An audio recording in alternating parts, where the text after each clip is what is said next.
Hi, my name is Chris Gomez and I'm the General Manager of FlyQuest CS2. My name is Adia and I'm the CEO of the Hans Esports from Mongolia.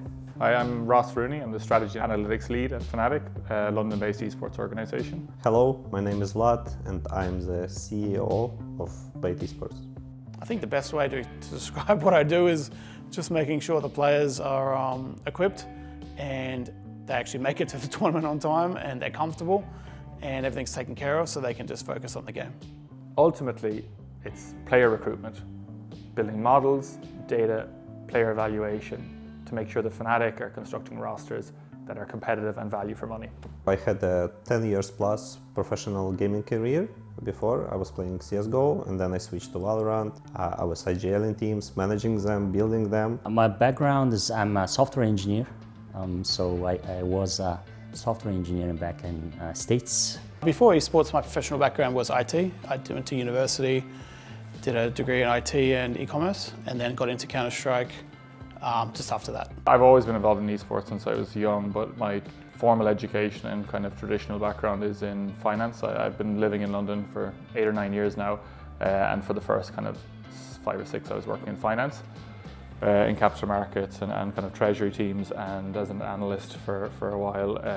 My passion was kind of always esports and finance, and then I found a way to kind of synergize both together, taking a lot of the learnings from the world of finance and applying modeling and to financial problems, and then applying them to how we evaluate players and teams and decision making in sport. I represented teams such as Bait, Navi, Team Spirit, Kick, Anthropic and many others. 1 year ago I got an offer to take the role of COO of the club, and I saw a huge potential in our CS2 roster.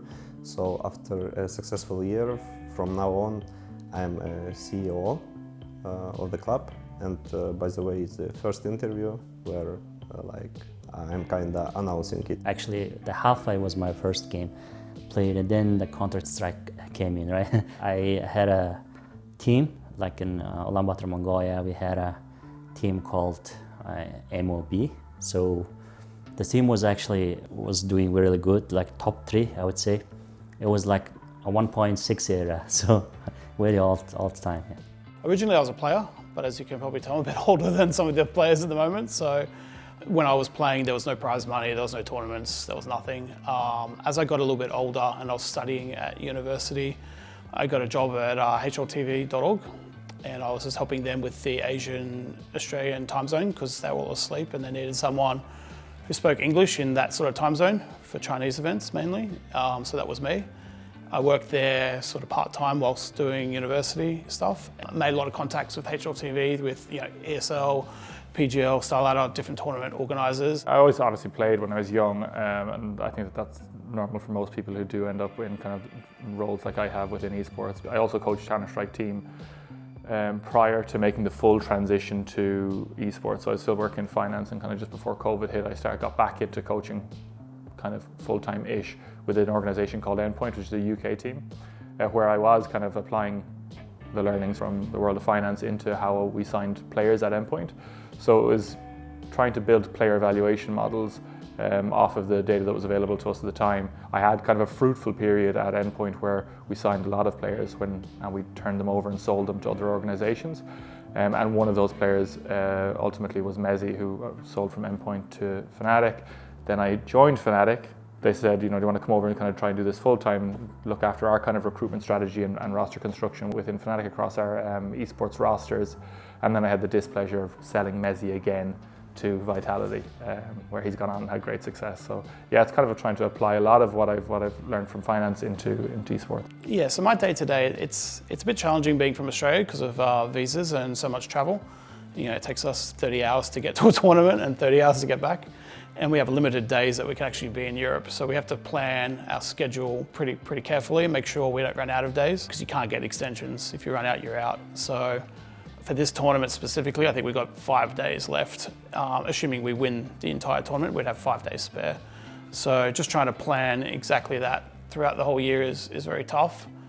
My day-to-day is business development, operations and team management in the club. Daily routine starts with checking our current partnerships to make sure we do all the deliverables from our side while managing our CS team to know that everyone is feeling good, financial planning. So essentially every process that is going through the club is going through me in one form or another. Basically we discuss like everything we do in organization, like sponsorship. For example, Major, we have a lot of coordinations, right? We don't want to bring any necessary tasks to the players. Pretty much I'm really involved on that area. Even like detailed stuff also, like, you know, financial, jersey, you know, logo printing, etc. Yeah. So besides the actual roster and stuff like that, you know, we're also looking at sponsors and sort of like what they want and what they need for the ones that we already have, and then the ones that we're obviously trying to get. Budgeting is a big one. Like, it's hard to know exactly how many tournaments you're going to play in a year, and then sort of like the costs that go associated with that. And there's a big difference between playing 6 and 20 tournaments. We still have quite small teams, so we have to kind of pick up things, and there's still a kind of a startup environment within esports where you're never too big to do any job. You have to just be willing to pick up and do anything. I'm out here working with the team, you know, on the day-to-day, helping them with little things, acting as a runner at times for them, because that's what esports is. Ours, once again, is a little bit unique because, you know, we're from Australia. We don't live in Europe, but we spend at least 6 months of the year in Europe. So boot camping, things like finding places to practice and train is a six-figure sort of investment to, you know, find computers, PCs, monitors, desks, chairs, hotels for up to 8 people for half a year. That's quite large. And then you obviously got player salaries.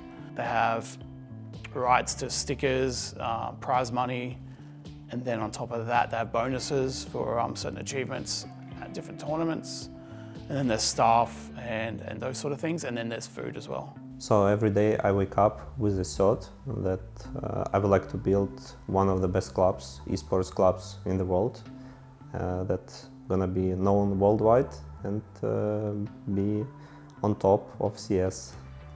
Of course, we would like to expand in the future, but our priority is the best game, Counter-Strike. The vision for Hans is we have a goal, like basically Mongols have a very huge presence in esports, right?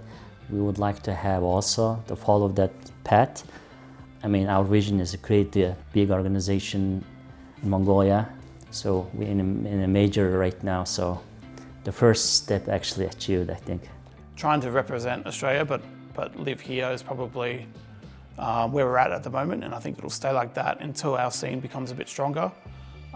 Unfortunately, we can't play against any Asian teams, the ping's too high, so it's only Australian teams, and there's just not enough support in the Australian scene for pro teams to exist, so there's no one really to practice. Counter-Strike is so central to everything Fnatic and the DNA of Fnatic, and it's been so far removed from the Swedish kind of glory days of what it was. So our vision for it is being back at these kind of events. We've spent too long out in the pale and struggling.